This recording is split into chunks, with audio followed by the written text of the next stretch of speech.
Tenemos la fortuna dentro de las conferencias de este foro de contar con la presencia del padre Julio María Tam y del padre Rafael Navas, el padre Tam de Italia y el padre Navas de Colombia, pero reside en Chile.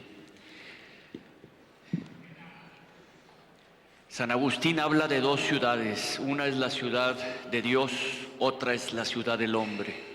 La expresión del bien en la primera, en la ciudad de Dios, la rebelión del hombre contra Dios en la segunda, la ciudad del hombre.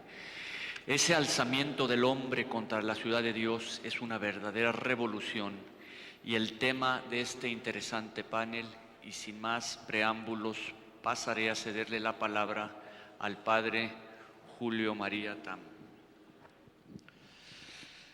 Le agradezco a la Santísima Virgen de Guadalupe que me ha permitido venir otra vez en su reino, en su tierra mexicana, molestando a la gente de acá con ejercicios espirituales y conferencias. Agradezco a las autoridades de la universidad. Lo que le voy a exponer es más bien una visión sintética de la historia por medio de algunos esquemas, para que se fije en su imaginación también lo que es esta lucha entre la revolución y la contrarrevolución o la restauración, para discernir lo que se llama el sentido cristiano de la historia, la lucha entre el bien y el mal. Y posiblemente, viendo lo que ha pasado, tratar de prever ¿y qué va a pasar entonces en el 2005, en el 2010? Con estos presupuestos de análisis histórica de la razón iluminada por la fe. Ya le pido disculpa de una vez por mi pobre castellano, se voy a mortificar su bella lengua, pero en fin. Entonces el tema es, ¿qué ha pasado? ¿Cómo ha pasado? ¿Por qué ha pasado? ¿Y qué posiblemente va a pasar en el año 2005, 2010, 2015? Hablo siempre de la acción humana sin una intervención extraordinaria de la providencia. Se puede también hablar de un pacto entre la revolución y los hombres de iglesia. Esta mañana el padre Sáenz nos ha hablado de esta infiltración del liberalismo. Y si existe un pacto entre la revolución y los hombres de iglesia, ¿cuáles son los confines? Y este pacto es diferente si los hombres de iglesia son filocomunistas, como algunos nombres, Cardinal Silva Enríquez, Casaldáliga, de la Teología de Liberación. Y si son otros hombres que hacen pacto con la revolución liberal, no con la marxista, ¿cuáles son los confines de este pacto? Y además, un tema que es ciertamente interesante, si existe un pacto explícito o implícito entre los hombres de iglesia y la revolución va a respetar este pacto, respeta los hombres de iglesia, o va a ser como hecho con Pilato. Pilato va de concesión en concesión, de concesión en concesión. Declara a Jesucristo inocente y lo envía a un inferior a Herodes. Lo declara inocente y lo pone en el mismo piso que Barrabás. Lo declara inocente y lo hace azotar. Lo declara inocente y, en fin, cuando Caifa lo amenaza de perder la plaza, se lava las manos de la sangre del inocente. Los hombres de iglesia ¿Esperan que la revolución mundial sea buena o es diabólica y ni va a respetar los pactos que ha hecho con ellos? Esto es el tema. Y en el Observatorio Romano, yo tengo esta desgracia, como penitencia de mis tantos pecados, de leer el Observatorio Romano todos los días. Se nota los confines de estos pactos y se nota el lamento de los hombres de iglesia frente a la revolución mundial que no respecta los pactos. Estos serán un poco los temas y las preguntas que nos vamos a poner. Pero le anticipo que efectivamente en el Observatorio Romano, sea el Papa Juan Pablo II que cardinales, varias veces hicieron este lamento, que a pesar que los hombres de iglesia han aceptado varias cosas del liberalismo, el liberalismo no respeta. Le voy a citar el Observatorio Romano cuando dicen: nosotros hemos aceptado la democracia, pero como nosotros no aceptamos un relativismo absoluto político, nos consideran como que no somos de confianza. Entonces la revolución mundial hace solamente ceder los hombres de iglesia, prometiéndole una aparente paz, y después no lo respeta. Esto es el tema que vamos también a preguntarnos. Entonces, ¿cuáles serán las condiciones de la verdadera restauración? Yo se lo anticipo: la fidelidad al magisterio romano de siempre, en su inmutabilidad, como dice el Concilio Vaticano II, en su irreformabilidad, es decir, que ya no pueden venir con tantas otras doctrinas contrarias a las definiciones. Y esto refleja lo que dice San Juan en el Evangelio: la fe ha vencido el mundo.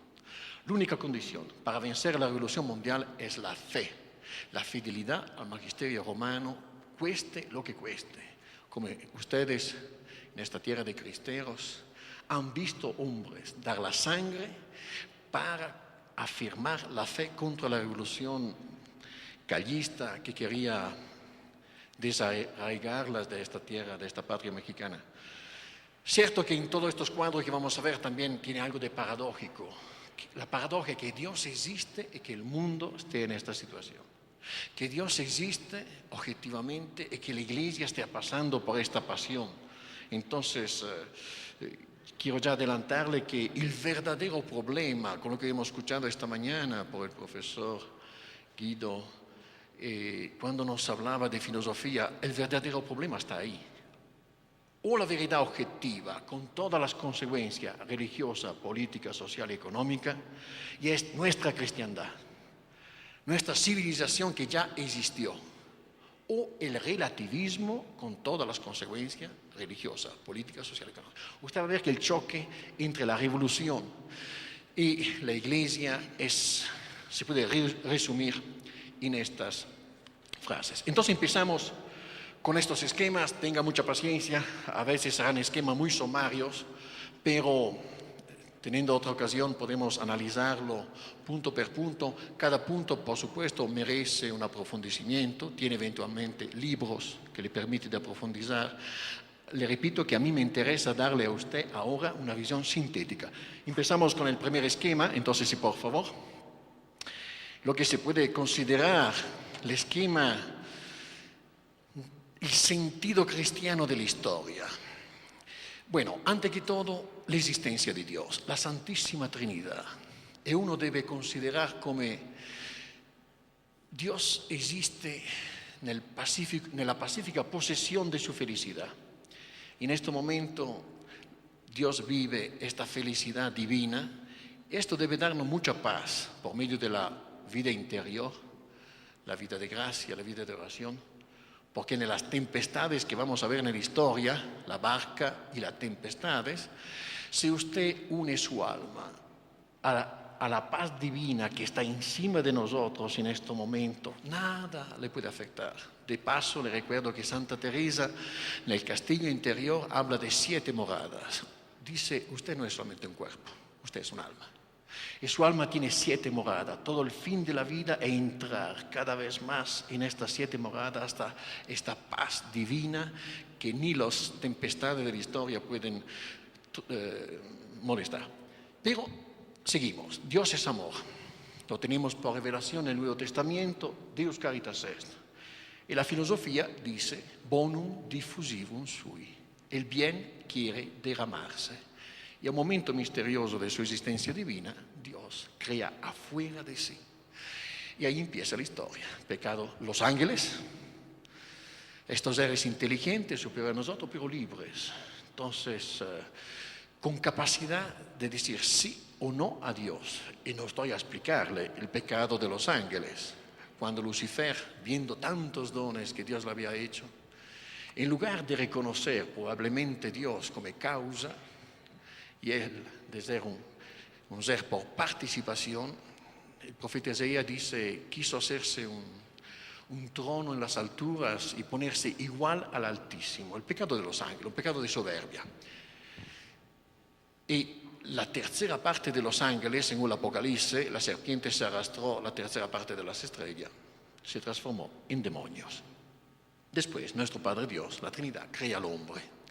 A su imagen y semejanza lo creó hombre y mujer. Esto contra toda la homosexualidad que nos está ganando ahora.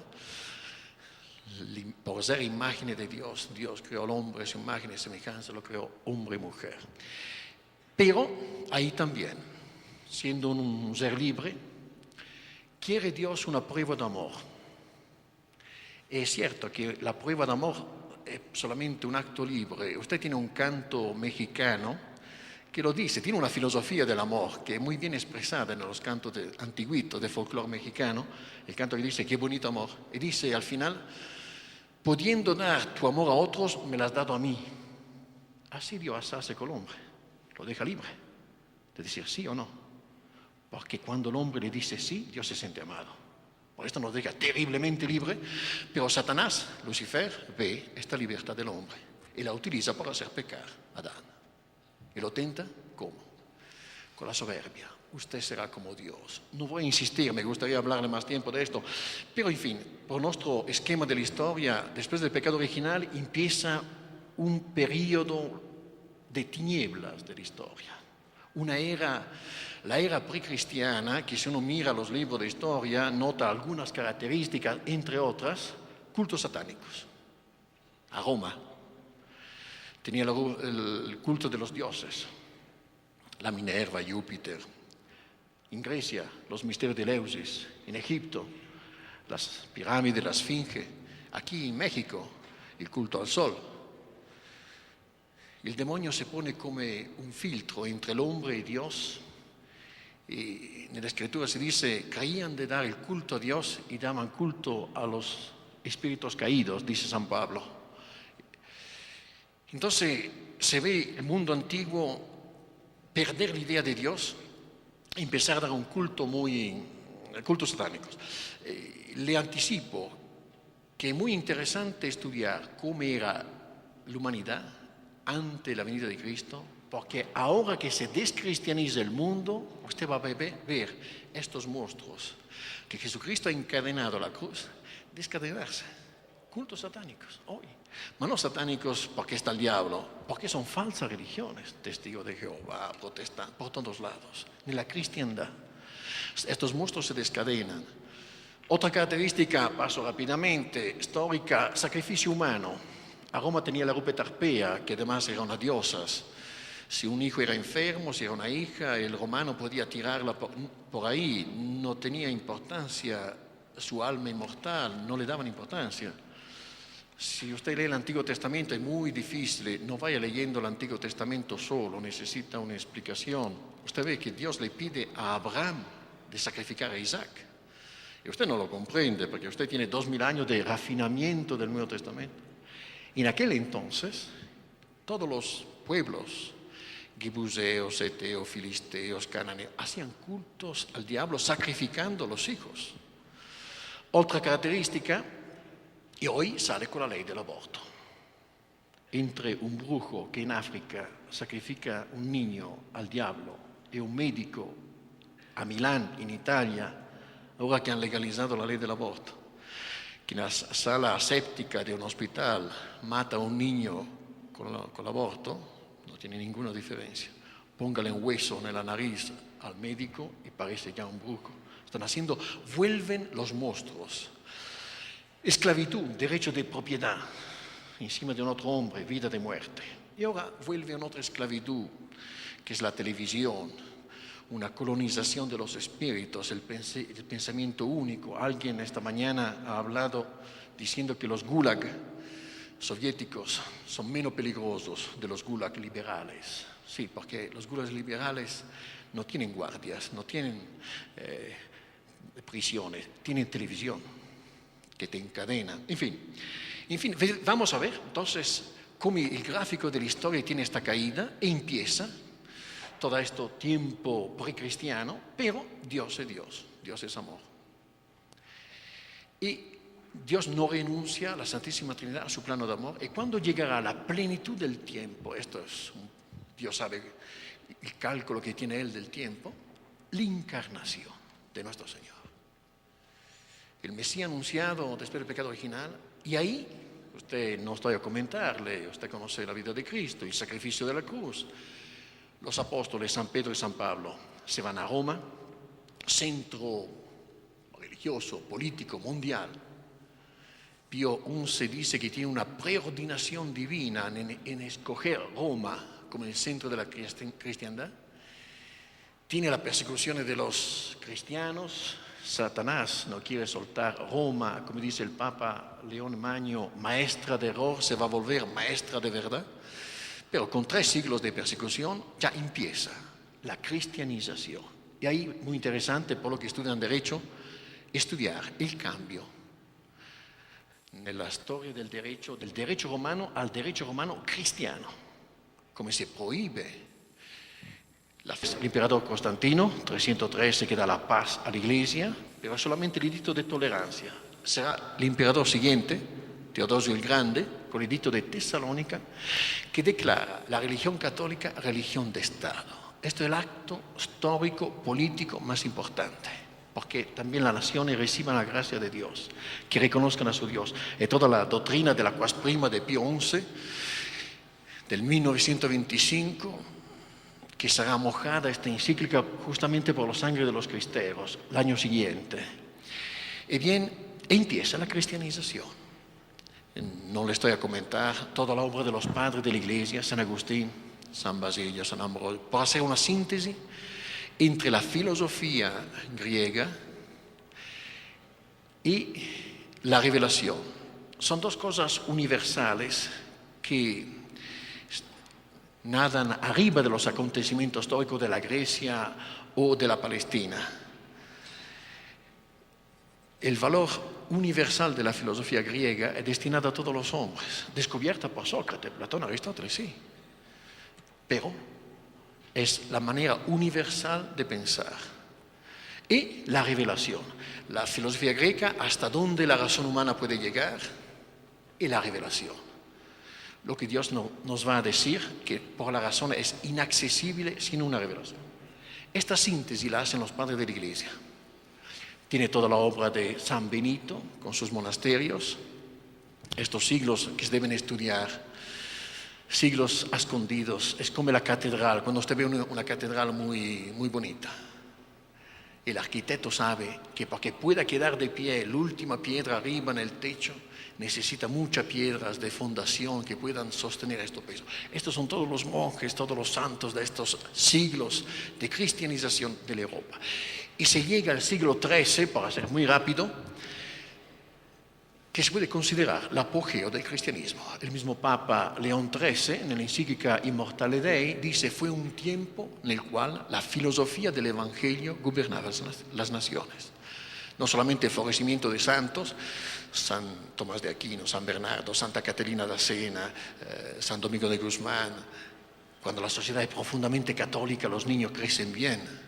Familia, escuela, parroquia son católicas. Hoy es otra cosa.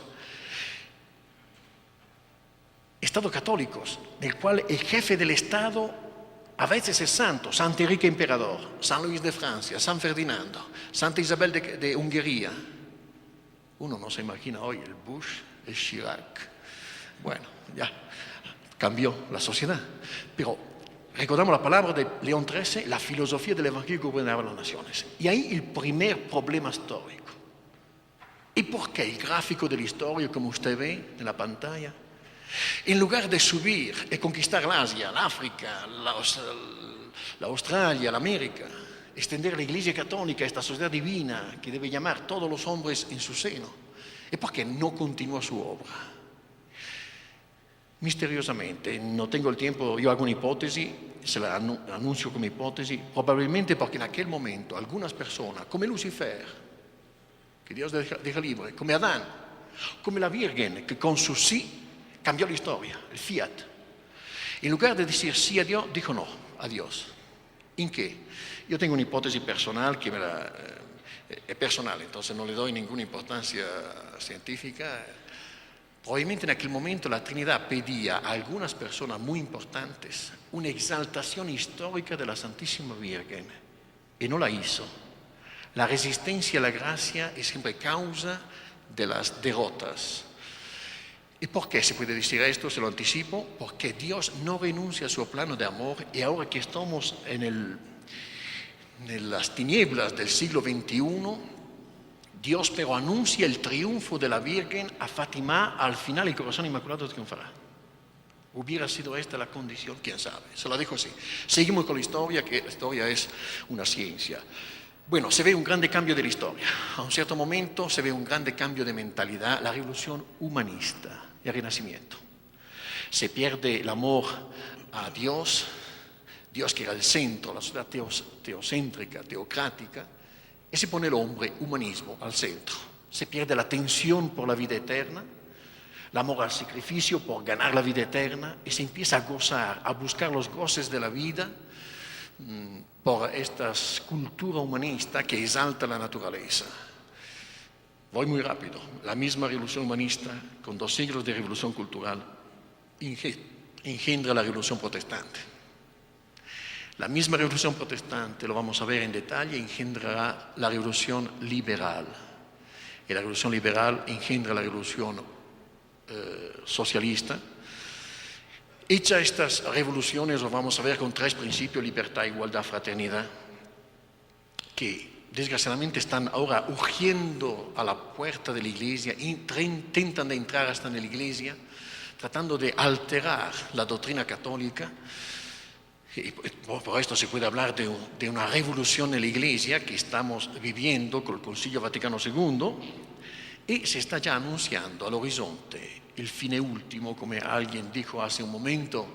En esta cara de Cristo se vislumbra nel traicionamiento un'altra cara, la cara del anticristo, la revolución satánica, una difusión de cultura, de libros satánicos. Si usted va ahora en la librería de Guadalajara también, libros de magias, de cultos satánicos, mezclado con ecología, con artes marciales, una cantidad de libros. Esto prepara una revolución cultural que va a explotar. Pero, entonces, si uno mira el cuadro de la historia, dice, pero padre, ¿es la fin del mundo? No se sabe. Ni los ángeles de Dios. Los más grandes maestros de teología de la historia, que yo por lo menos conozco, Joseph de Maistre y Monseñor de la Suze, que hicieron las mejores síntesis, dicen no. Podría ser la fin del mundo, pero dicen no. Probablemente Dios ha permitido la cristianización del mundo para mostrar la palabra del Evangelio omnia per ipsum, todo por Cristo. Y ha permitido la descristianización por demostrar la otra palabra del Evangelio, sine me nihil, sin mí nada. Entonces dicen, probablemente todo esto terminará con una grandiosa intervención de la misericordia de Dios, posiblemente acompañada por un castigo, yo no sé, y después una restauración que es anunciada a Fátima. Al final el corazón inmaculado triunfará. Quédese con esto, primer cuadro de la historia, que le da una idea. ¿Qué ve usted en este cuadro? Que la historia es una lucha entre el bien y el mal. Pero en este momento parece que el mal está efectivamente triunfando. Ahora vamos a ver más en detalle las 5 revoluciones,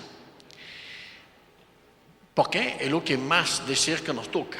No somos hijos de estas 5 revoluciones, hemos nacido en estos 6 siglos. Esta mañana el padre Sáenz recordaba esta palabra de Pío XII, del 12 de octubre de 1952, y dice, en el curso de estos últimos siglos se ha intentado la disgregación intelectual, moral y social de la unidad en el organismo misterioso de Cristo. Quisieron la naturaleza sin la gracia. ¿Quién? Los humanistas. Naturaleza sí, gracia no. La razón sin la fe, la libertad sin la autoridad y algunas veces también la autoridad sin la libertad. Este enemigo se ha hecho cada vez más concreto con una audacia que nos deja sorprendidos. Cristo sí, la iglesia no. ¿Quién?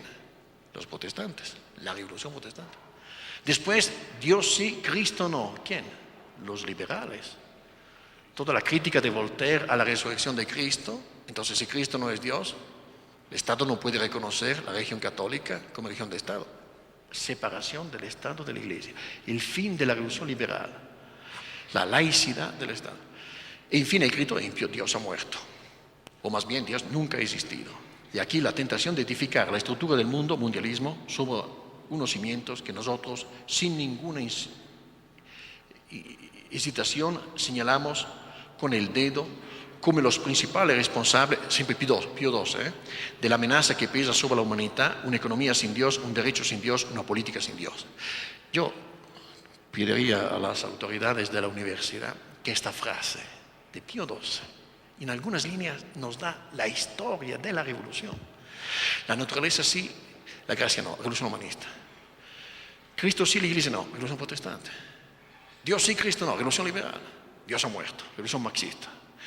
Que sea como la luz que nos llegue del magisterio romano sobre la teología de la historia. Y bien, entonces vamos a ver este segundo esquema por darnos cuenta de lo que es esta revolución. El título del foro es Revolución, las tempestades en la historia. Más bien me voy a poner de pie para darle algunas explicaciones con este esquema. ¿Qué fue la cristiandad? La cristiandad fue la perfecta sumisión del hombre y de la sociedad al plano de amor de Dios. Dal punto di vista logico, come si somette l'ombre a Dios? Primero por la realidad. Tenemos 5 sentidos. Contra Cartesio, que niega la objetividad del conocimiento sensible, supo muy bien Cartesio poner la hacha al principio del conocimiento, por negar la objetividad. Mientras que Santo Tomás justamente empieza la suma teológica diciendo: la experiencia me dice que, y da las 5 pruebas de la existencia de Dios. Entonces, son los 5 sentidos. El hombre del medioevo es un hombre que vive en una sociedad agrícola. Nosotros somos hijos de una sociedad industrial, máquinas, televisión, tecnología. Un gran maestro, Marcel Descartes, que escribió un libro, La inteligencia en peligro de muerte, justamente dice que si el hombre pone entre su inteligencia y la realidad artificios, máquinas, ya no puede tener el contacto con la realidad como lo tenían sus antepasados. Entonces, ¿por qué el hombre, el campesino, es mucho más religioso como actitud? Justamente por el contacto directo que tiene con la naturaleza. Bueno, el hombre del medioevo es un hombre que vive en una sociedad agrícola y las perfecciones de la realidad le hablan de Dios. La prueba que existe una inteligencia es su obra, viendo las perfecciones de las cosas. Entonces, de la realidad a Dios. Dios se ha hecho hombre. Estos son temas de la apologética, no quiero hablarle ahora. Existencia histórica de Jesucristo, toda la divinidad de Jesucristo. No es un hombre, Dios ha hecho hombre, ha resucitado muerto, verdaderamente muerto. Ha hecho lo que ni los hombres ni los demonios pueden hacer. Si Dios quiere que yo lo adore, por la verdadera religión debe meter como signo de la verdadera religión algo que ni los hombres ni los demonios pueden hacer. Es el Papa San Pío X, el sermón antimodernista, que dice: los milagros son las pruebas externas de la divinidad de la religión católica. Entonces, resurrección de muertos verdaderamente muertos, creación de la materia de la nada, multiplicación de los panes y los peces, esto solo Dios lo puede hacer. Entonces, el hombre del medioevo si somete solamente a Jesucristo, significa que del confín de la cristiandad elimina toda alternativa, elimina toda otra religión, o la tolera, limitándola mucho, como hace con los judíos. Jesucristo funda solamente la Iglesia Católica. Tú es Pedro, sobre esta piedra yo fundaré mi iglesia. Estos labios de nuestro Señor que dicen mi iglesia No existe otra iglesia divina fuera de la iglesia católica romana. No tiene salvación. Dios ha bajado una sociedad infinitamente superior porque es divina. ¿Cómo la vamos a poner en el mismo piso que una invención del señor Martín Lutero, del señor Buda, del señor Mahoma? No, la diferencia es infinita. Por esto el igualitarismo liberal nos hace perder la fe. Y la Iglesia nos da los medios sobrenaturales. Se debería recordar en el primer esquema el pecado original, por recordar que el pecado original nos hace una herida, por lo cual usted necesita esta cosa invisible que es la gracia, que se logra por la fe, que nos es enseñada por el magisterio romano, por los 7 sacramentos, gracia sacramental, por la oración. Y la Iglesia Católica tiene el monopolio, no debemos tener miedo, tiene el monopolio de la gracia. Bueno, empieza la revolución, como hemos visto en el primer esquema, con la revolución humanista. En el siglo XIV, siglo XV se empieza a ver un grande cambio de mentalidad, ya lo he dicho, no insisto, son los humanistas, es un fenómeno muy italiano.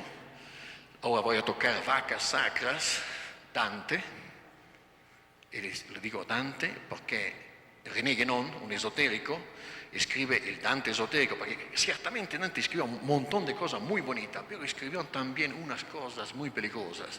Erasmo de Rotterdam, Rabelais en Francia, y además tiene una serie de humanistas, son intelectuales, que trabajan la poesía, la literatura, el arte, la pintura, pero sin salir de la iglesia, no hacen una teoría. Será Lutero que va ya a hacer otra doctrina. Ellos se quedan católicos y esto es muy peligroso.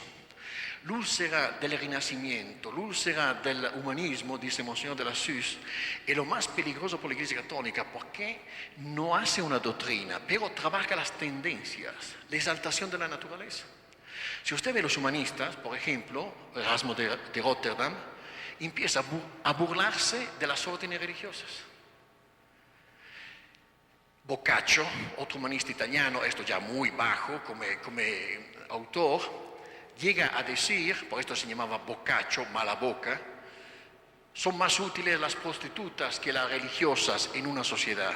Bueno, pero era católico, no salió de la iglesia, pero trabajó todas las tendencias a despreciar el sobrenatural. Fue, no insisto, la obra de los humanistas.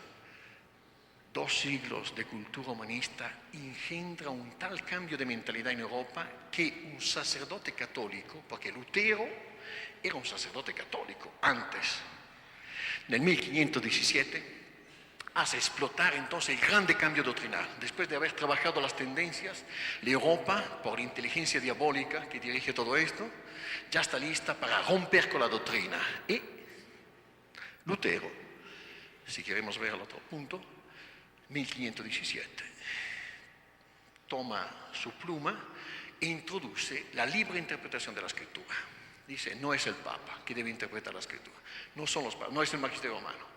Cada cristiano, inspirado por el Espíritu Santo, puede interpretar la escritura.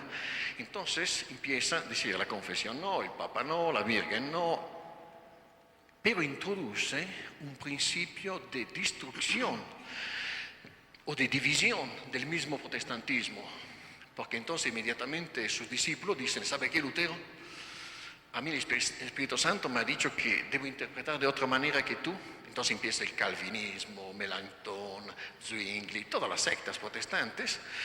Piensa que solamente en Estados Unidos de mormones tiene 30 sectas diferentes. ¿Por qué? Porque cada uno interpreta la escritura a su manera.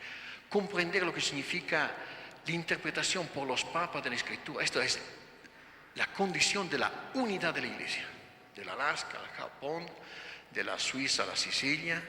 Un católico debe aceptar la interpretación hecha por los papas de la Escritura y de la tradición oral, que son las fuentes de la revelación. Lutero introduce esta destrucción. Entonces, ¿qué pasa? Niega el realismo, no. Niega a Dios, no.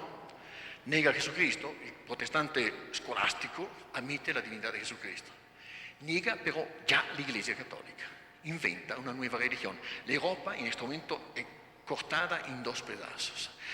Fíjese usted, la Europa era toda católica, hasta los ingleses eran católicos.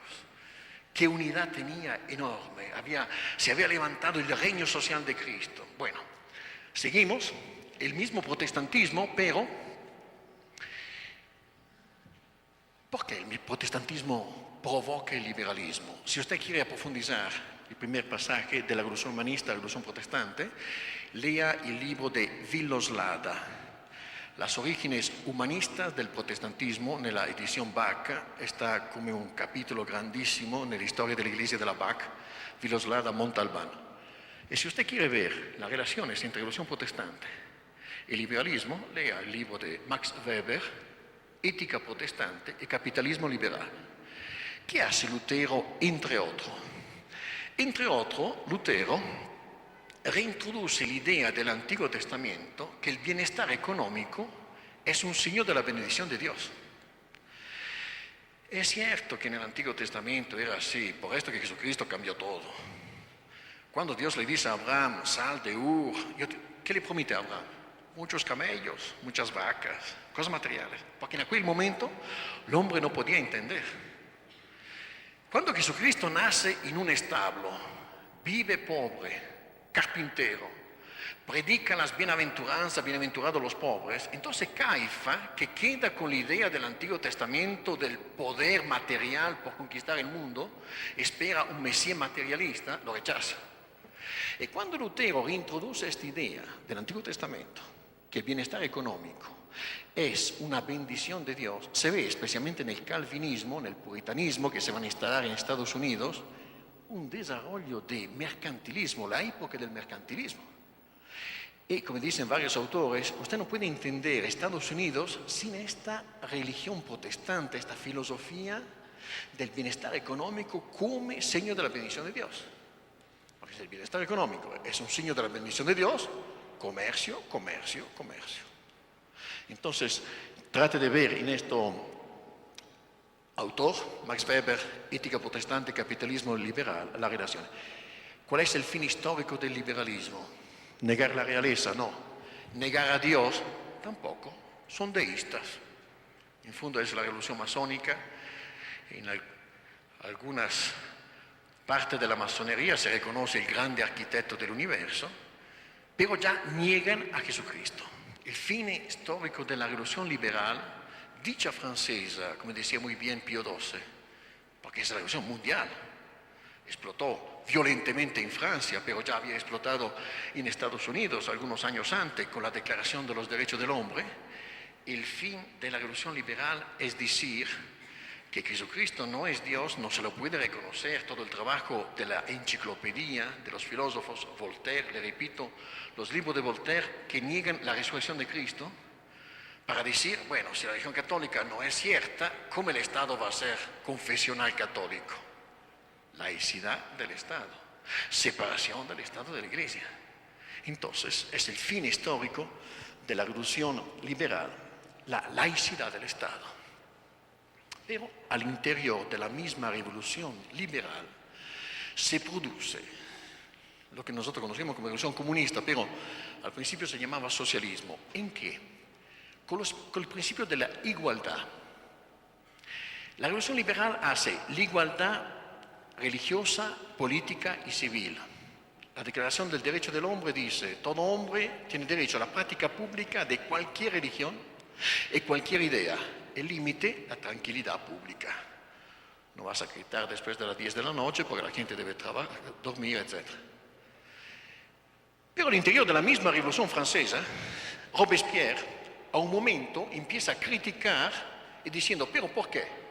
Solamente la igualdad religiosa, política y social. También igualdad económica. ¿Y cuál es la causa de las desigualdades económicas? La propiedad privada. Si usted lee el libro, se lo aconsejo, Pierre Gaxot, La Revolución Francesa, a un cierto momento se ve que la Revolución Francesa se rompe en dos.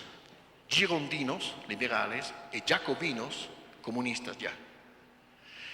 El jefe de los girondinos, Barnave, hace un gran discurso a la Asamblea Nacional diciendo, señores, un paso más en el camino del igualitarismo será la supresión de la propiedad privada. Igualitarismo económico. Se había entendido muy bien. Y como los liberales habían robado todos los bienes al rey, a la monarquía, a la iglesia, y no querían perder su cuento de banco, entonces se rompe la revolución liberal en dos, la revolución francesa en dos, girondinos y jacobinos. Los girondinos llaman Napoleón, que es el general de los girondinos, que mata a Robespierre, y cristaliza la fase del igualitarismo religioso, político y social. Pero un principio es un principio. Por esto que yo no creo la muerte del comunismo.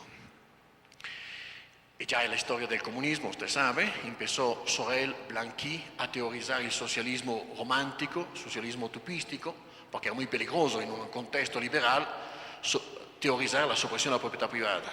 Pero a mitad del siglo llega Karl Marx, escribe El Capital diciendo, no socialismo romántico, socialismo científico.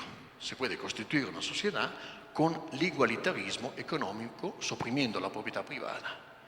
Y cuando en 1917 se encuentra un hombre de la capacidad de Lenin, intenta hacer explotar la revolución igualitarista a Zurich, en Suiza, no alcanza, entonces financiado por los bancos hebraicos americanos, va en Rusia y explota la revolución bolchevique, usted la conoce, y se realiza, y pasamos al socialismo real. Entonces, la encarnación histórica del socialismo, ¿y qué afirma el marxismo?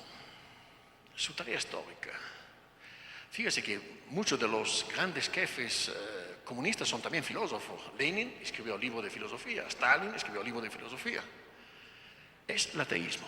Afirman que l'unica realidad è la materia, materialismo, che poi sarà dialettico a causa de Engels, evolucionista per l'adopzione della teoria di Darwin dell'evoluzione, applicato alla storia darà il materialismo storico, l'explicazione della storia alla luce de la lucha de clases.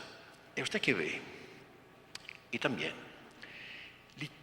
cuando usted da una mirada a este esquema, ¿qué ve? Usted ve que los últimos siglos fueron un proceso lógico, total de descristianización del mundo. La revolución humanista quita los medios sobrenaturales. La revolución protestante, la iglesia, la revolución liberal, la dignidad de Cristo, la confesionalidad del Estado, la revolución socialista, Dios. Y uno podría decir también, pero padre, nos queda la realidad. Ahí está la quinta revolución, se podría llamar. Un tentativo de alejar al hombre hasta de la naturaleza, con esta urbanización. Pío XII, en un discurso a los campesinos italianos, la Coldiretti, habla de esta sociedad artificial. Y es cierto que nosotros nos han acostumbrado a vivir en una ciudad al piso 5, quedándose en un departamento con la televisión. El contacto con la naturaleza, minerales, vegetales, animales, es muy reducido. Cuando es la naturaleza que te habla de Dios. Llenos son los cielos y la tierra de tu gloria. Por esto que Marcel Descartes, este filósofo tradicionalista, decía, en una ciudad, llenos son los cielos y la tierra de la mano del hombre. Ya no se ve Dios, se ven máquinas, casas, artefactos. Por esto que tiene un tentativo de enajenamiento del hombre, alejándolo de la misma naturaleza. Bueno, esto lo dejo como esquema. Pero vamos a pasar al esquema posiblemente el más importante, porque es el último frente. Esta revolución fue hecha con los principios de libertad, igualdad, fraternidad, que se han introducido en la sociedad temporal y ahora se está tratando de introducirlo hasta en la iglesia. Lo que se llaman los católicos liberales, ya denunciado por Pío IX, Beato Pío IX. Le voy a resumir brevemente. La libertad. Esta idea de libertad nace con la revolución humanista. Es evidente que en la cristiandad no se le daba la libertad de predicar públicamente el error. Entonces nos regañan, dicen, oh, ustedes, oscurantistas. Bueno, en una sociedad bien hecha, no se va a enseñar por la calle el divorcio, el aborto, la homosexualidad, etc. Y tenía la Inquisición, que eran los teólogos, que debían ver qué tipo de doctrina se estaba enseñando, y si uno enseñaba una doctrina que no era buena, Se señalaba al brazo secular y si esto insistía, entonces lo ponían en prisión. Usted va a ver que el mundo moderno va a ser lo mismo. La ONU ha firmado el derecho del hombre nel 48. Nel 1981 ha hecho un decreto por la eliminación de toda forma de discriminación fundada en el credo. Es decir, que si tú discriminas, si tú no eres relativista, te van a castigar. Y hace unos años ya está la Corte Penal Internacional, nella quale te van a agarrar en cualquier parte del mundo, te llevan a un magistrado de la ONU por examinar si tú estás discriminando. Óigame, yo soy católico, yo creo en la verdad objetiva, ellos te quieren imponer obligatoriamente el relativismo. Lo vamos a ver. Entonces la libertad empieza con la tolerancia humanista, espera un ratito, pero antes de adelantar, la tolerancia humanista que empieza a debilitar la firmeza medieval contra el error. Pero será Lutero el primero en Europa ad afirmar una religión alternativa. El emperador Carlos V, cuando se da cuenta, insiste mucho porque el Papa vaya haciendo un concilio. En aquel momento los papas son muy afectados por el humanismo. Famosa la frase del Papa León X que dice de Lutero, una pelea de monjes, todo lo que había entendido de la naciente revolución protestante. Cuando ya se da cuenta que es mucho más grave, entonces Concilio de Trento. Concilio de Trento, se examina la doctrina de Lutero, se condena todos los errores, son errores, es falso, se excomulga, se experimenta la doctrina de la justificación. Entonces el emperador Carlos V toma las armas, como hacían todos los reyes católicos, para acabar con la herejía. Y bien, por la primera vez en la historia de nuestra civilización, no se puede acabar con el error y se debe llegar 100 años después a la paz de Westfalia, donde se afirma este principio cuius regio eius religio, tal el rey, tal la religión. Si el rey es católico, la religión del Estado será católica. Si el rey es protestante, la religión del Estado será protestante. Se afirma ya la libertad de cualquier idea, de cualquier religión, históricamente. Pero es la Revolución Francesa que hace de esta libertad, de la práctica pública de cualquier idea, un principio constitucional. Antes las constituciones empezaban en el nombre de la Santísima Trinidad, etc. Ahora la Constitución empieza con los derechos del hombre. El hombre tiene derecho a la práctica pública de cualquier idea. Le puede parecer muy duro negar los derechos del hombre, pero usted ve lo que está pasando en este momento en Europa. Con este derecho del hombre, con este derecho a la práctica pública de cualquier idea, ley del divorcio. Dice, bueno, ley del aborto, y empiezan a matar a los niños. Eutanasia, ley de la homosexualidad. En Suiza ya están pidiendo que en las escuelas los homosexuales tengan derecho a hacer cursos de educación sexual porque si no se está discriminando. Sí, claro. Si tú admites que no existe la verdad objetiva, si todo es relativo, es la consecuencia lógica. Por esto, dése cuenta y debemos alertar a todo lo que usted conoce. Atención, parece muy bonito el derecho del hombre, la libertad, pero ¿dónde termina? ¿En la eutanasia? ¿Te van a quitar tu papá y tu mamá de aquí a 5 o 10 años? ¿Obligatoriamente a 75 años le ponen un veneno? Porque el mundo moderno no solamente es relativista, el relativismo lo quiere render obligatorio. En fin, y la ONU hace este principio, un fundamento de su constitución. Y uno podría decir, pero padre, también ahora con la iglesia están empujando. Claro que sí. Lo que está pasando ahora en la iglesia es esto, que la iglesia católica se encuentra en medio de este bloque liberal, este bloque socialista todavía que existe como cultura, e inevitablemente estos mundos liberal y marxista tratan de crear al interior de la iglesia corrientes simpatizantes con su filosofía. Aquí tenemos católicos liberales y católicos comunistas. Aquí encontramos hombres de iglesia que dicen libertad religiosa, sí, derecho a la práctica pública de todas las religiones, supresión voluntaria de los estados católicos, los estados como la España, la Italia, la Colombia, que tenían en la Constitución que la religión del Estado, la religión católica, se ven presionados por el mismo clero progresista a quitar, porque es una cosa medieval, dicen, La iglesia se debe adaptar al mundo moderno. Y fíjese usted, entonces ahora pueden poner en el otro esquema, tiene también un tentativo de algunos católicos de atacar el relativismo, pero lo vamos a ver un poco más adelante, lo atacan solamente en su aspecto más exagerado, pero se tragan el relativismo moderado. Segundo punto, libertad, igualdad. Pero no somos iguales, sí que somos iguales. Pero Dios nos ha creado también diferente de inteligencia, carácter, etc. Entonces la revolución igualitarista, que Lucifer se quiere hacer igual a Dios, yo siempre digo, probablemente, como nosotros católicos tenemos algunos santos místicos que tuvieron revelación directa de Dios o de la Virgen, así el demonio debe tener en algún monasterio del Tíbet algunos monjes satánicos, les hace su revelación y se la comunica, no sé si a Bush, a Chirac o a unos más de la masonería. ¿Qué le puede decir Lucifer a esta gente? Vomiten el igualitarismo, porque así se destruye todo, a todos los niveles, igualitarismo religioso, político, social, económico.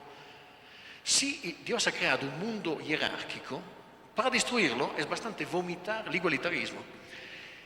Para comprender, uno se pregunta, ¿por qué Dios no ha hecho los seres todos iguales? Ahora tenemos el problema de la clonación, de hacer los seres perfectamente iguales. Y Santo Tomás de Aquino dice, Dios hizo una variedad, mundo mineral, vegetal, animal, humano, angélico que es invisible, porque dice, en la armonía de tanta desigualdad se ve mejor la sabiduría del Creador. Entonces Lucifer ve que Dios ha hecho un mundo jerárquico, vomita el igualitarismo y esto destruye todo. Entonces Lutero hizo el igualitarismo religioso con la Revolución Protestante, la Revolución Francesa hizo el igualitarismo civil y político. Lutero dice, todas las religiones son iguales. Es muy fácil de transportar a nivel político todas las ideas también. Pero se tiene razón Cartesio a criticar la objetividad de la realidad sensible, prácticamente es el fundador del subjetivismo, inmediatamente los enciclopedistas, Rousseau, nel contratto social dice, pero, escúchame, si no existe una verdad objetiva, ¿cómo vamos a poner de acuerdo una multitud que cada uno tiene su idea? El contrato social con el 51%, lo que dice la mayoría. Y de ahí empieza la democracia moderna, democracia política, como único régimen posible en un mundo en el cual no existe una verdad objetiva, indiscutible, que no se puede poner al voto. La afirmación del relativismo político tiene como expresión política la democracia. Y es la revolución socialista, ya hemos visto que va a ser el igualitarismo económico, ya hemos visto por qué, pero usted debe darse cuenta que existen otras formas de igualitarismo. Entre el hombre y la mujer, usted debe comprender que este principio va a destruir todo. L'unisex. L'unisex no es horrible la mujer porque tiene pantalones, que es más provocativo. No, no está bien porque el pantalón es el vestido del hombre. Entonces, la revolución actual está tratando de hacer desaparecer las características sexuales. Yo me recuerdo, por ejemplo, que ya conté a algunos amigos, un día iba con el coche en una carretera de Italia, tenía una foto publicitaria, un rostro, a 300 metros es un hombre, manejaba el coche, a 200 metros, no, es una mujer. No, 100 metros es la cara de un hombre. Me pasé y no sabía si era la cara de un hombre. Esto es gravísimo. Porque Dios ha hecho el hombre con característica masculina, la mujer con característica femenina. Y se deben caracterizar. La mujer debe ser muy femenina, debe vestirse bien, pero debe caracterizar su feminilidad, se debe ver, porque esto hace gloria a Dios. El hombre debe ser hombre. Y bien, el igualitarismo revolucionario odia. Fíjese que Mao Zedong alcanzó vestir los chinos todo de militares, hombre y mujer. Esto es gravísimo. Le digo, el pantalón no es grave porque es más provocativo, porque es la moda igualitarista. Más, el animalismo, el igualitarismo entre el hombre y el animal, hablar de derecho del animal. El animal no se debe maltratar, es una criatura de Dios. Dios habita en él, le da el ser. Entonces se debe respetar, pero es un ser inferior. Entonces empiezan a hablar de derecho del animal. Y usted se pone a reír. Se le digo que tiene panteones de los animales, restaurantes por los animales. Cuando es el aniversario de la bestia, lo llevan al restaurante con otros perros y son hombres que le dan a comer. Usted se ríe, es para llorar. Y yo le aviso, coman carne, porque los vegetarianos no es una moda, es un modelo igualitarista que va a ganar. Coma carne, porque un día nos van a prohibir la carne, yo se lo aviso. Yo conozco la revolución, son 6 siglos que están ganando. Coma carne, usted vea, estos tacos mexicanos tan ricos, vamos a defenderlos hasta la muerte. En fin, pero usted se ríe, no, mire toda la filosofía de este igualitarismo. Y así puede ver toda forma de igualitarismo como se está metiendo en la sociedad. Debe ser hasta un adiestramiento por el católico militante de ver toda forma igualitarista como se está metiendo, por detectar. Pero usted podría decir, pero padre, también ahora en la iglesia están tratando de empujar corrientes progresistas, la colegialidad. Dicen, la iglesia debe adaptarse al mundo, el mundo moderno es democrático, entonces se debe democratizar también la iglesia. Se habla del sínodo como una especie de parlamento. Claro que ahora no se permite esto, pero uno ve las tendencias. La conferencia episcopal alrededor del Papa. Para comprender, usted debe recordar que nuestro Señor Jesucristo fundó la iglesia monárquica y jerárquica. De los discípulos, dice el Evangelio de San Lucas, escogió 12. Y le dio el nombre de apóstol, hizo una jerarquía. De estos 12 escogió uno, Pedro, y lo hizo jefe. Entonces la divina constitución de la iglesia debe ser uno solo a mandar. Pero padre, esto es contra el mundo moderno, la democracia. Claro, la divina constitución de la iglesia. Entonces alrededor del Papa están haciendo estructuras democratizantes que por supuesto por el momento nos están afectando mucho. Empiezan. Se habló del catecismo holandés esta mañana. ¿Saben la historia del catecismo holandés? Que negaba los ángeles, los demonios. Era la época de Pablo VI. Fue la conferencia episcopal holandesa. Y cuando Pablo VI se dio cuenta de lo que estaba ahí, lo llamó a los obispos holandeses y dije, venga, está muy mal, etc. Se regresaron la conferencia episcopal holandesa, escribió una carta a Pablo VI, el Papa, diciendo, Santo Padre, le agradecemos de sus reflexiones, de aquí a 5 años vamos a poner en práctica sus consejos. 5 años. Esta es toda la autoridad monárquica que le queda al Papa frente a las conferencias episcopales. Ahí está el peligro. Y otras cosas que van a pasar, que le queda al Papa frente a las conferencias episcopales. Ahí está el peligro. Y otras cosas que van a pasar, que han ya pasado. Y tercer punto, la fraternidad. Pero no somos hermanos. ¿Sí? Pero ¿qué diferencia entre la fraternidad católica y la fraternidad masónica? Nosotros nos decimos católicos, hermanos, porque tenemos la misma doctrina, es unidad doctrinal, repito, del Alaska al Japón, de la Suiza a la Sicilia, el magisterio romano nos unifica de una manera que más no se puede. La unión doctrinal es la unión más grande que se puede tener. Nella logia masónica, que afirma el relativismo, fundado nella filosofía de Cartesio del subjetivismo, se llaman hermanos teniendo diferencias doctrinales. Nella logia masónica tiene un católico, un liberal, un ateo, un judío, y se llaman hermanos, no es lo mismo. Y ahora están tratando de llevar desde la logia masónica, donde empezaron a hacer este ejercicio de fraternidad relativista, al mundo, y lo están logrando. Ya salió el nombre, el nuevo orden mundial. ¿Por qué nuevo? Porque recuérdense el esquema de la cristiandad. L'Europa era la fraternidad católica de toda una misma doctrina, unidad doctrinal. Entonces no es el orden tradicional católico, es el nuevo orden fundado en el relativismo, con un gobierno, la ONU, que está con sus ministerios, que está enviando todas las directivas a todos los grupos y a todas las naciones, una unificación económica que sirve de chantaje. La pobre Argentina, tenemos aquí nuestros amigos, permíteme decirle que con dolor asistimos a este ahorcamiento de la Argentina, pero le digo que en Italia, en Francia, en España he recogido el dolor de todos nuestros amigos, hermanos, camaradas que están con ustedes viendo cómo lo está maltratando el Fondo Monetario Internacional por achantajar. Bueno, Y uno puede decir, pero padre, ahora también en la iglesia, el tentativo del progresismo de introducir a esta fraternidad relativista, ya no fundada en la unidad doctrinal, el ecumenismo. Empiezan a decir que se puede juntar con las otras religiones, también que tiene diferencias doctrinales. Y ahí tiene también el problema de la reforma litúrgica por acercarse a los protestantes, los congresos ecuménicos que han hecho, la Biblia interconfesionales, todo fenómeno que tenemos que tener los ojos bien abiertos para no caer en la trampa. Y bien, después de esta exposición, espero que, no sé si me pasé el tiempo, queda solamente recordar cómo los papas han condenado estos principios de libertad, igualdad, fraternidad, que son los destructivos del orden cristiano, de la fe católica.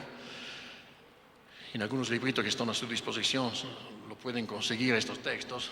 Por ejemplo, Pío VI, 1783.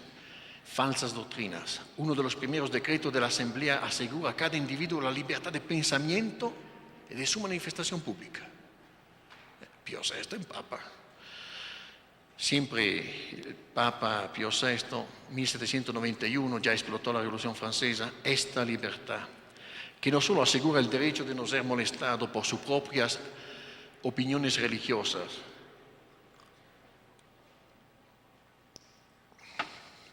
sino también de pensar, decir, escribir, imprimir en materia religiosa todo lo que pueda sugerir la imaginación más inmoral, derecho monstruoso. Come un papa llama a la libertad religiosa derecho monstruoso. Yo quiero obedecer a los papas, pero que parece gustar a la asamblea del igualitarismo y de la libertad natural por todos los hombres. Derecho quimérico. Esta igualdad, esta libertad tan exaltada no son para el hombre, cuando aparezca la luz del día, más que palabra vacía de sentidos. Pío VII, el Papa siguiente, por haberse establecido la libertad de culto, sin ninguna distinción, se confunde la verdad con el error y se coloca al mismo nivel la esposa santa e inmaculada de Cristo con las sectas heréticas y también la perfidia judaica. Viva Pío VII. Gregorio XVI, 1832, el indiferentismo, perversa opinión, propagada por engaño de los malvados. Error perniciosísimo, que pretende que en cualquier religión hay un camino abierto hacia el puerto de la bienaventuranza. Esto es relativismo. De esta corruptísima fuente del indiferentismo brota aquella absurda irónica sentencia, o más bien delirio, que se debe afirmar y vindicar por cada uno la absoluta libertad de conciencia. Con verdad decimos que está abierto el pozo del abismo del cual vio San Juan subir el humo que oscureció el sol y salir las langostas que invadieron la amplitud de la tierra. Pío IX, Beato Pío IX, la Quanta Cura, la famosa Quanta Cura 1864. Escucha lo que dice el Papa. Pérfida maquinaciones de los malvados que prometiendo la libertad por medio de máximas falsas y de perniciosísimos escritos arrancan los fundamentos de la religión católica.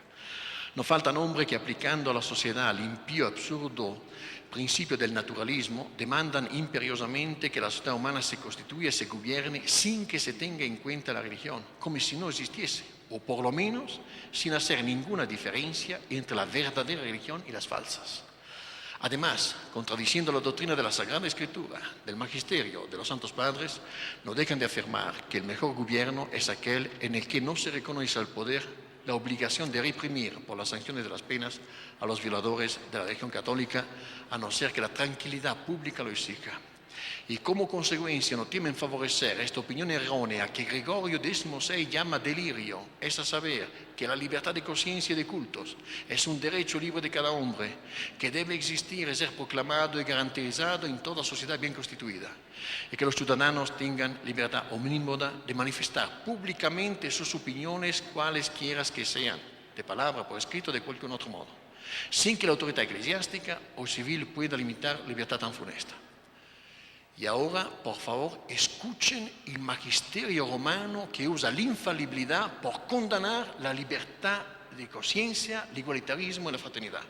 Así pues, nos, penetrado del deber de nuestro ministerio apostólico por la salvación de las almas, todas y cada una de las diversas opiniones y doctrinas que van señaladas detalladamente en las presentes, nos la reprobamos por nuestra autoridad apostólica, la proscribimos, la condenamos y queremos y mandamos que todos los hijos de la Iglesia Católica la tengan por reprobadas, proscritas y condenadas.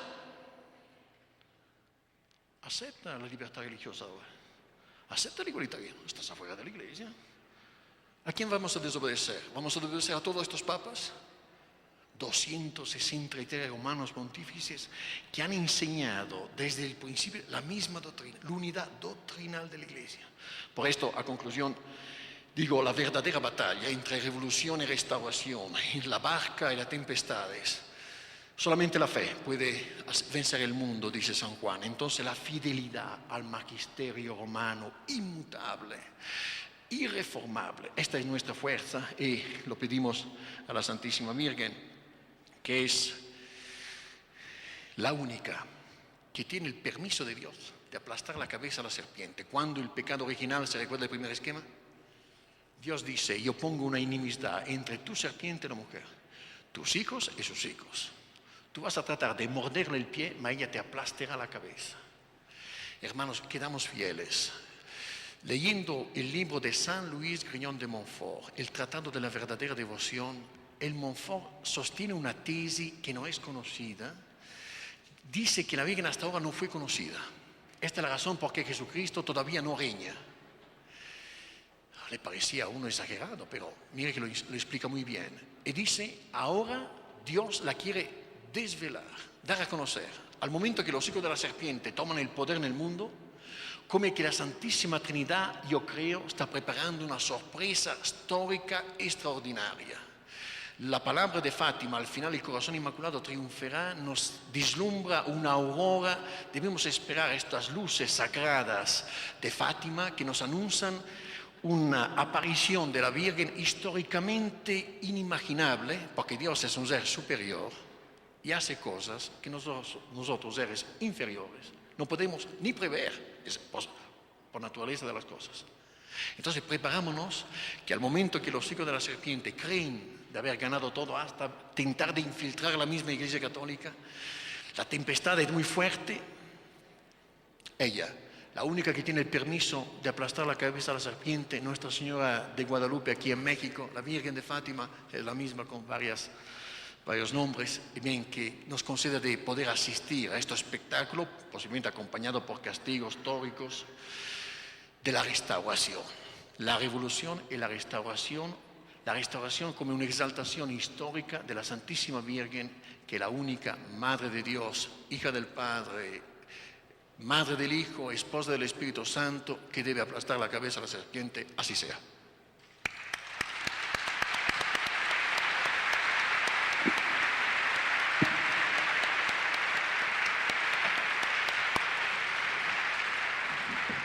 Pasamos rápidamente a escuchar la opinión del padre Rafael Navas para terminar con este primer día de foro. Le agradezco mucho al licenciado Juan José y a la universidad la posibilidad de dirigir algunos minutos que nos quedan para acentuar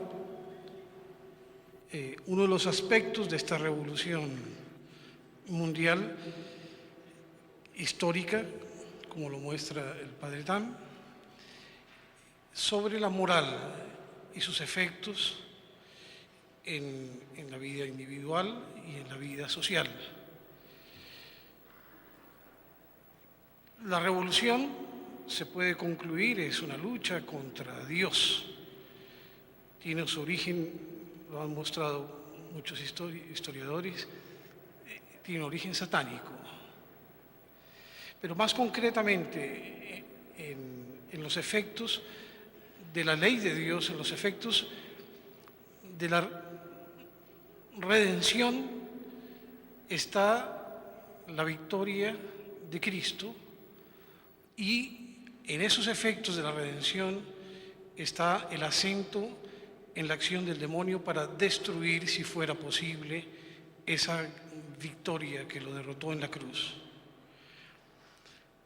Y esos efectos están en la vida sobrenatural y sus efectos eternos en el plan de Dios para la salvación de las almas. Y la vida social es querida por Dios, hecha por Dios para ayudar, para servir a ese fin sobrenatural de la visión de un día para la cual nos creó Dios en el cara a cara, para quienes perseveran por la gracia de Dios. No hay moral sin religión y no hay moral verdadera sin religión verdadera.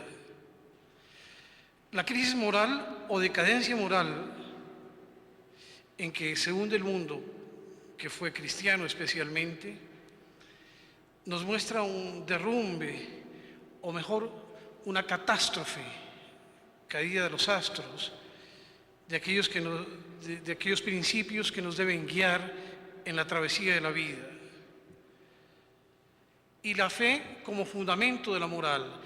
Si la revolución, como lo decían en el Parlamento francés del siglo XIX, se resume a la destrucción de todo orden que no sea emanado de la propia voluntad de los hombres, es necesario que en el plano moral, para la revolución, se niegue y se destruya la existencia de todo orden, de toda moral objetiva, necesaria para el cumplimiento del fin para el cual existe el hombre. Mientras el hombre reconoce, en el reconocimiento de la verdad, su dependencia para existir en Dios y su finalidad en Dios, el hombre de buena voluntad encuentra en su corazón inscrito ese orden, es decir, ese camino, esos deberes que tiene él para llegar al fin último para el cual existe, para el cual fue creado. Ese camino, ese orden, inscrito en el corazón de los hombres, a causa del pecado, se destruye, su conocimiento se oscurece, y en la medida que aumenta el pecado, ese orden se va borrando y se llegan a ese punto de caída inmenso en que los pueblos precristianos se hundían en la idolatría, en el infanticidio y en el satanismo. Por lo tanto, la misericordia de Dios quiso revelar ese orden nuevamente, ese orden inscrito primitivamente en el corazón del hombre, y lo hace un día en el Sinaí, grabándolo en las tablas de la ley. Esa es la base fundamental del orden natural y el camino que Dios le traza al hombre para recorrerlo y obtener ese fin, que es la comunicación de la vida íntima de Dios en el conocimiento y en el gozo de la Trinidad.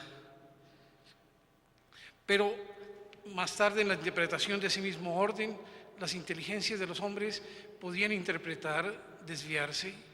Se hizo necesario que Dios estableciera sobre la tierra una garantía segura y firme para no desviarse en el conocimiento de ese orden, de esa moral que es el camino, repito, para llegar al fin trazado por el Creador.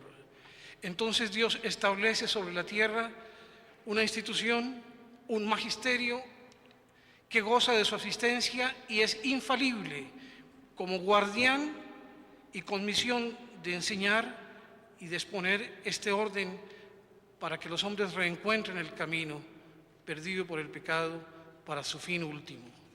El orden es guardado por el magisterio establecido por Dios con la garantía de su infalibilidad.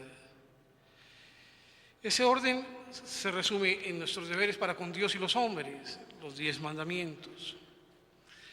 Es necesario y esencial a la revolución destruirlo, no solamente en el plano teórico que alcanza a las élites pensantes, estudiosas, que tienen misión de Dios, por lo tanto, a través de los medios que Dios le ha dado de guiar a las demás, sino en las demás, en la práctica de la virtud, que es necesaria en la vida social para facilitar el reencuentro del hombre con Dios y el mismo orden social querido por Dios.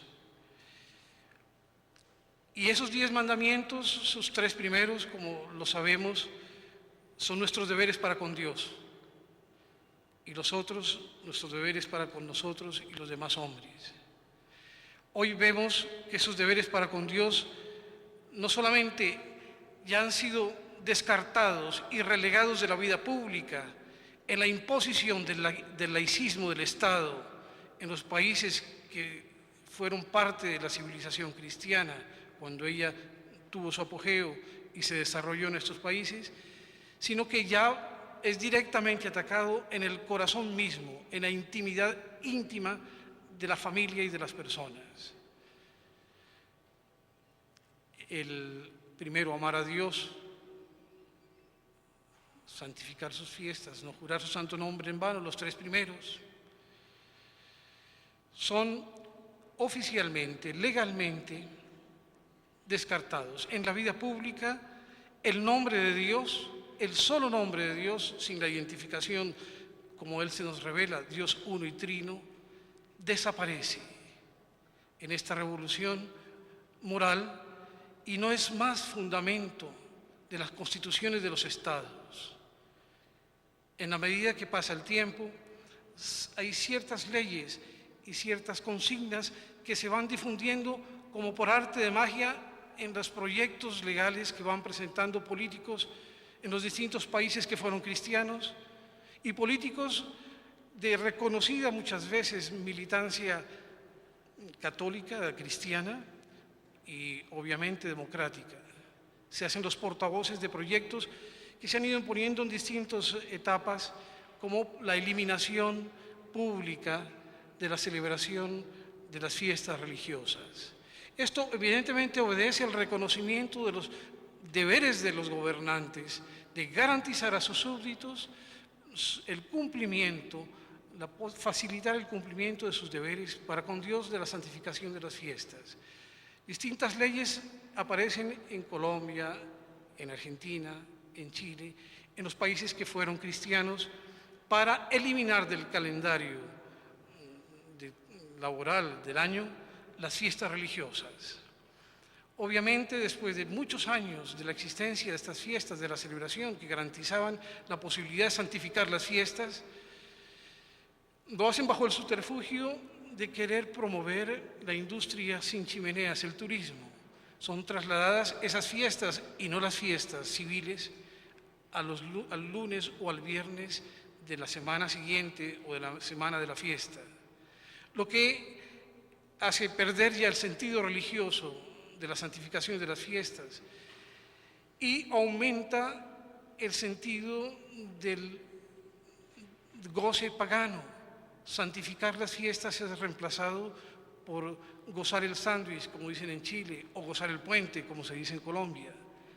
Aumenta el vicio, aumenta los accidentes que obviamente hay en la salida fuera de las ciudades de las gentes, pero sobre todo aumenta el indiferentismo religioso. Se borra de la conciencia lentamente colectiva el deber de santificar las fiestas, con lo más lamentable, la nula existencia de reacción por aquellos que deben velar por los derechos de Dios. Si se comparara esa nula reacción cuando se tratara de derechos humanos de terroristas o de anarquistas. Después, en el mandamiento de honrar a padre y madre, la existencia de la familia. La familia ha sido redefinida por las Naciones Unidas, la autoridad civil, laica, redefinida para eliminar el concepto de la unión del hombre y la mujer estable con miras a la procreación, por las familias alternativas. Esto oficialmente en el mundo: familia homosexual, familia bisexual, homosexual masculina, homosexual femenina y familia heterogénea, géneros de familias. Entra legalmente esta destrucción del mismo orden natural, siempre con objetivo de sus fondos, dar derechos a la ruptura y a la destrucción de la vida en la familia. Ya no se mira a la familia con el fin primario de la procreación, o sea, ser el instrumento de Dios determinado para llenar el cielo un día de elegidos con su gracia, sino ser el elemento donde se desbordan las pasiones sin tener en cuenta ni el más mínimo orden natural. De esta manera, vemos que esa destrucción de la familia se acentúa no solamente por la creación de familias alternativas contra natura, sino por la introducción como un derecho, como una posibilidad prematrimonial de la destrucción del vínculo, de la ruptura del vínculo con la introducción del divorcio. En este momento, en algunos países que todavía tienen el privilegio de salvaguardar la unidad familiar como célula viva de la sociedad, con la experiencia que donde se ha roto este vínculo estableciendo como un derecho civil el divorcio, las consecuencias han sido catastróficas, no solamente para el orden social y el equilibrio, la paz social, sino también para el equilibrio psíquico, espiritual, moral, afectivo de los hijos en la familia, y entonces creando una nueva onda de juventudes, de ciudadanos desarraigados, sin afectos, propensos al ateísmo práctico. Las gentes no niegan explícitamente la existencia de Dios, pero los han puesto a vivir de manera como si Dios no existiera.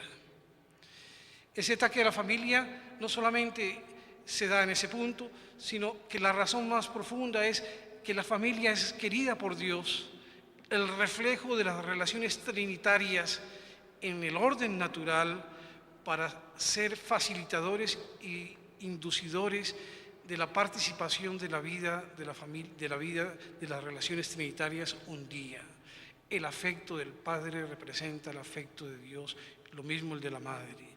La relación filial, de paternidad, de maternidad, son elementos que deben ser destruidos y son destruidos por ese nuevo tipo de codificación legal en las costumbres de los pueblos. Destruida la noción de paternidad y de maternidad y de filiación, y en la medida que puedan hacerlo, quitándolo de la misma naturaleza humana para producirlo en el laboratorio, están tratando de hacerlo, destruyen ese orden natural, reflejo y analogía del orden sobrenatural, porque Dios eminentemente se nos presenta como Padre. Es el gran recuerdo constante en la vida y en la enseñanza de nuestro Señor Jesucristo. Adán y Eva, ciertamente, su padre y su madre fueron Dios, y la relación con Dios antes del pecado era una relación afectuosa, cariñosa, rica, era una relación de paternidad y de maternidad, de filiación. Entre paréntesis, es obsesivo en los foros donde se reúnen y en las apariciones en televisión donde se reúnen rabinos musulmanes y católicos, es obsesivo en los musulmanes y en los judíos la negación del concepto que Dios engendra. Lo dicen y lo repiten a saciedad, que Dios no engendra ni es engendrado, es decir, no hay paternidad y no hay filiación, frente al silencio un poco incómodo de sus alternantes católicos. Es una vergüenza. Si es la Trinidad, la revelación plena, la plenitud de la revelación hecha por nuestro Señor Jesucristo, es porque nos muestra la relación que Dios quiere para con nosotros, la paternidad y la filiación. El hombre contemporáneo ha sido dejado a la deriva, sin afecto, sin cariño, sin amor, Por eso Pío XII dice, son ateos porque no recibieron afecto, porque no recibieron cariño. Y eso es porque no tienen el punto de referencia para el acceso a la relación filial, amorosa, afectuosa con nuestro Padre de los cielos. Mañana se celebra la fiesta de Santa Teresita del Niño Jesús. Un ejemplo en este punto. Ella tuvo la experiencia personal de la relación con un Padre Santo, su Padre de la tierra, don Luis Martán, lo que le permitió a ella, sin grandes especulaciones y esfuerzos, muy naturalmente, profundizar en la oración, en el modo como Jesucristo nos pidió llamarlo, llamar a Dios, llamar a la Santísima Trinidad, Padre nuestro, al punto que Sor Teresita, Santa Teresita, muchas veces no podía continuar al empezar a rezar el Padre Nuestro después de decir la palabra Padre. Su experiencia en su familia era tal que no aguantaba más la emoción y sus ojos se llenaban de lágrimas. De eso carece el hombre moderno. Es un objetivo de la revolución hacer este tipo de familia como la familia homosexual, que no existe, no está ordenada a la paternidad, y de introducir el divorcio, que necesariamente encuentra una dificultad para su realización en la medida que haya hijos. Entonces, campañas mundiales por organismos internacionales para promover, a como dé lugar, la contracepción, y si no se promueve la contracepción, si se pasan de ahí, la destrucción del fruto de la unión del hombre y la mujer queridos por Dios, del asesinato de los niños, destrucción de la familia. Lenin decía, nos acusan de querer destruir, acabar con la explotación de los hijos por parte de los padres. Bien, confesamos ese crimen. Ciertamente no hay términos de explotación, lo que pasa es que en la unión de la familia y en el amor familiar natural puesto por Dios, hay un amor generoso, espontáneo, no movido por interés económico, lo que rompe ese falso dogma de que todas las relaciones humanas giran en torno a un interés económico. En vivo y en directo, muy naturalmente, en la obra de Dios, hay ese amor paternal y maternal y filiación y fraternal que destruye ese falso dogma del giro todo sobre la economía. Por lo tanto, para la revolución es fundamental destruir el vínculo familiar, destruir esas relaciones que son hechas por Dios para acceder al amor de Dios. Y es la gran dificultad del activismo en las masas de hoy en día, cuando la figura del padre desaparece, desapareciendo su figura que se proyecta en toda autoridad, toda paternidad viene de Dios. Entonces hace la revolución un golpe inmenso en el propósito y en el plan de Dios, que es a través de la ley de Dios retornar a Él. Se codifica también entonces la legalización, digámoslo porque es necesario, del aborto. El último mes en Francia se ha codificado, se ha legalizado la realización oficial por parte del Estado de los abortos a domicilio. Facilitar, hay como una avidez de impedir la existencia o destruir las nuevas vidas. Todo esto se enmarca dentro de ese igualitarismo radical que en el fondo es la identificación del hombre con Dios, la negación de la superioridad de Dios y finalmente la divinización del hombre, y no solamente del hombre, sino del universo. El universo sería Dios. No habría un Dios distinto y anterior creador, sino sería la creación, emanación de sustancias divinas que se encerrarían en la materia. Ya lo decían los cátaros y los albigenses, y lo dicen todos los gnósticos. El universo es divino, es Dios. Es la negación del primer artículo del credo. Creo en Dios Padre Todopoderoso, creador del cielo y de la tierra. Si esto es así, el igualitarismo nos pone radicalmente iguales esencialmente a los animales, a los vegetales y a los minerales. Tan es así que se promueve la reencarnación de las almas, y en la reencarnación radical se reencarnarían también en otros seres que no son diferentes esencialmente a la naturaleza humana, que son minerales, vegetales y animales. Y si esto es así, el ecologismo más radical se presenta con la tesis de la necesidad de recuperar el desequilibrio ecológico. Ahora bien, el gran desequilibrador, el gran perturbador del equilibrio ecológico es el hombre, siendo que esencialmente es igual al animal y al vegetal. La solución propuesta es la eliminación de la vida humana sobre la Tierra, y de esta manera se recuperaría el equilibrio ecológico. Los más radicales llegan allí a plantear, ya sea por la vía atómica o por la vía de la guerra bacteriológica o por el aborto y la contracepción, la procreación, que sería, según los conceptos de la religión gnóstica, un mal, como lo consideraron siempre, porque arrancaría partículas divinas de ese ser total que está en evolución para retornar a esa unidad primitiva que nunca se debe haber perdido y que la causó la creación material.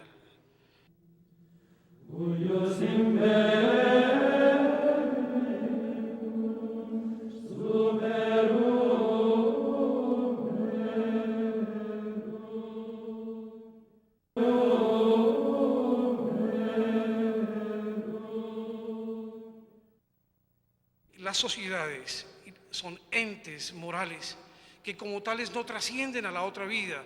Una sociedad tal, por ejemplo, la sociedad mexicana o la familia tal, las instituciones no mueren, tienen un juicio y tienen un premio o un castigo, reciben la misericordia o la justicia, como sucede con los individuos. Las sociedades morales, los entes morales tienen su premio o su castigo en esta vida. Y de ahí es la causa de las guerras, de las epidemias, de las catástrofes naturales, de la ruptura de la paz social, de la pérdida de la paz social. Y ante este panorama de rebelión institucional por las reformas propuestas por la secta en todas las partes donde tiene sus representantes, la secta masónica, en todos los países, esta descristianización de los estados, esta ruptura del hombre socialmente con Dios, hace ver en el horizonte una amenaza inmensa, preanunciada ya por Nuestra Señora en Fátima, cuando ella dice, de no hacer caso a sus llamados, varias naciones serán aniquiladas. Muy fácil, con un pequeño frasquito de virus modificados en el laboratorio, millones pueden caer en un instante. Con la explosión de unas cuantas bombas de las que tienen almacenadas, con actos de terrorismo, se avisó en el horizonte ese resultado anunciado por San Agustín: los pecados públicos, es decir, la negación institucional de la ley de Dios, la violación de la ley de Dios legalizada en las costumbres y codificada en las leyes de los pueblos, la negación de la ley de Dios como fundamento de la ley de las constituciones de los pueblos, hace ver en el horizonte la justicia de Dios. Pero finalmente Dios no se deja destruir su plan, está anunciado también la paz para el mundo en la victoria del corazón de Nuestra Señora. Una sola condición muy simple y sencilla: que el Santo Padre, en unión con los obispos, de manera solemne y con mención explícita, consagre en Rusia al corazón inmaculado de María. Se han hecho intentos, pero no han sido cumplidas completamente las condiciones. A cambio de esto, Nuestra Señora promete la conversión de Rusia, que ha sido un lugar donde socialmente se ha violado la ley de Dios, los pecados públicos institucionalizados por el establecimiento de un gobierno abiertamente ateo, que ha difundido en el mundo entero sus errores y que ya no tiene necesidad de existir más, porque son sus errores los que están entrando a nombre de la democracia y muchas veces cristiana en los pueblos. A cambio de esa consagración, la conversión de Rusia, y el mundo tendrá un tiempo de paz. Estos horizontes nos hacen ver esa entonces doble intervención: la intervención del enemigo del hombre, del odio a Dios, muy inteligentemente, ya no a través de profesores de cátedras universitarias que se queda ahí sin convencer a nadie, sino a través de los medios de comunicación masivos, a través del olvido de los elementos esenciales del orden natural en la vida y en las costumbres de los pueblos. Ese odio a Dios, esa querer neutralizar, si es preciso, destruir la eficacia de la sangre de nuestro Jesucristo, Se anuncia, por otro lado, en ese gran combate formidable, que se podría decir que esa muerte, si uno de los dos no fuera inmortal, que anuncia y preanuncia en medio de esta gran catástrofe la victoria, la intervención sobrenatural, elemento sin el cual no es posible considerar realistamente lo que está sucediendo en la vida de las personas y en la vida pública de la historia actual. Si sacamos ese elemento sobrenatural, no hay esperanza.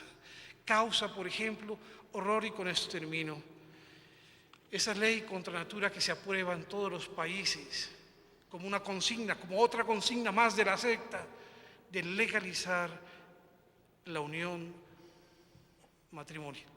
matrimonial homosexual. San Pablo nos lo ha advertido en la carta a los romanos, y es la causa de todos los males. Dice él en el capítulo 1, versículo 26, pues trocaron la verdad de Dios por la mentira. La verdad nos acerca a Dios, la mentira nos acerca al Padre de la mentira. Por lo cual los entregó Dios a las pasiones vergonzosas, pues las mujeres mudaron el uso natural en uso contra la naturaleza, e igualmente los varones, dejando el uso natural de la mujer, se abrazaron en la concupiscencia de unos por otros, los varones de los varones, cometiendo torpezas. Y ahí la causa: llegará la revolución mundial a institucionalizar totalmente esta revolución moral. La Iglesia reacciona, el Papa condena las relaciones homosexuales, condena estas desviaciones, y en ese punto hay un quiebre con la revolución, y entonces se abre una brecha para que la gracia de Dios fecunde la acción del Papa y de la autoridad religiosa establecida por Dios. Por eso Nuestra Señora insiste que sea el Papa con los obispos, porque Dios quiere reafirmar que las gracias nos vienen por el orden establecido por Dios, nos vienen por la cabeza. Sin el Papa y sin los obispos no habrá restauración moral. Hay una ruptura que se anuncia. Recemos mucho, seamos fieles. Nuestra Señora quiere, Dios quiere reafirmar que todas las gracias que Él da al mundo, y especialmente esa gracia inmensa de la conversión del mundo y de la verdadera paz, vendrá por la Santísima Virgen, pero a través de la intercesión o de un acto de filial y acto de culto a Dios en su Santísima Madre, a través del Santo Padre y los obispos. Verdades que han sido minadas y que quieren ser destruidas también, obviamente, porque la revolución busca la destrucción total de toda la obra de Dios. Estamos seguros que Nuestra Señora triunfará. Recemos por el Santo Padre y los obispos, que se produzca este acto querido por Dios para mostrarnos la necesidad del orden establecido por Dios. Por el Papa y los obispos nos viene la gracia, y a través de Nuestra Señora. Dios lo quiso así, y Dios lo quiere reafirmarlo históricamente, cuando por muchas cosas que se han analizado aún en este foro se ha deteriorado esa función o el ejercicio de esa función, y por ahí la angustia y la confusión es muy grande. Por fin, mi Inmaculado Corazón triunfará. El Papa me consagrará a Rusia, Rusia se convertirá. Muchas gracias.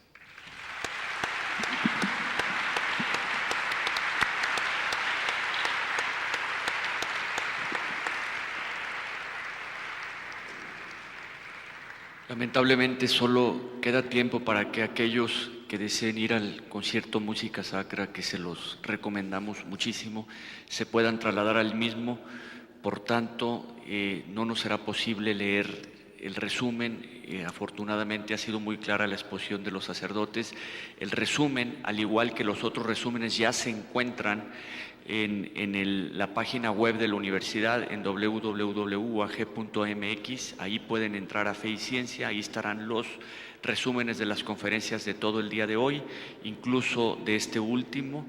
Y aquellos que tengan alguna duda, me expresaron algunas preguntas, algunas fueron contestadas en el transcurso de las conferencias, podrán acercarse personalmente a los padres, que indudablemente estarán a su disposición para hacerlo en forma personal. Por su atención, muchas gracias. Pasaremos simplemente a darles a los padres que hoy fueron conferencistas el reconocimiento de nuestra federación.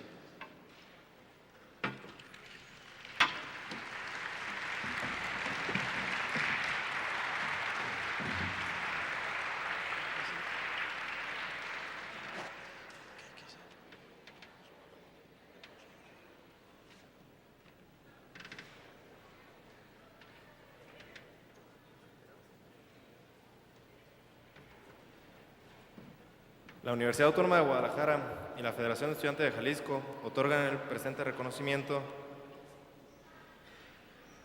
al Reverendo Padre Rafael Navas y al Reverendo Padre Julio María por su valiosa participación en el Foro Internacional Fe y Ciencia, Revolución y Restauración, celebrado al 4 de octubre del 2003, Guadalajara, Jalisco, México, Ciencia y Libertad. Firma al pie el licenciado Antonio Leaño Álvarez del Castillo, rector de nuestra universidad, y el señor Ángel Galván Gutiérrez, presidente de la Federación de Estudiantes de Jalisco. Gracias.